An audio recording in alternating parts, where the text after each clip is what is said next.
தினம் ஒரு தியானம். நானும் என் வீட்டாருமோவென்றால் கர்த்தரையே சேவிப்போம்.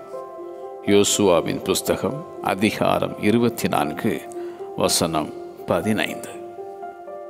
பயத்துடனே கர்த்தரை சேவியுங்கள் என பாடும் தாவீது. உங்கள் முழு இருதயத்தோடும் உண்மையாய் அவரை சேவிக்க கடவீர்கள்.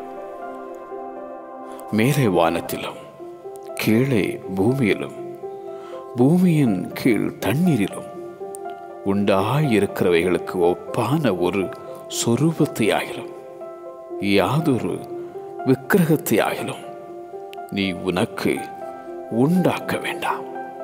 நீ அவைகளை நமஸ்கரிக்கவும் சேவிக்கவும் வேண்டாம் என்பது கட்டளை.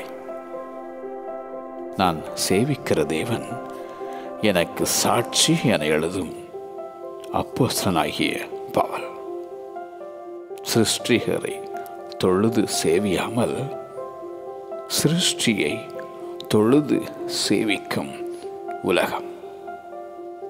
கர்த்தரை சேவிக்கிறது உங்கள் பார்வைக்கு ஆகாததாய் கண்டால் பின்னை யாரை சேவிப்பீர்கள்? உத்தம இருதயத்தோடும் உற்சாக மனதோடும் கர்த்தரை நீ சேவிப்பாயாக. நானும் என் வீட்டாருமோவென்றால் கர்த்தரையே சேவிப்போம். நானும் என் வீட்டாருமோவென்றால் கர்த்தரையே சேவிப்போம். ஆமென்.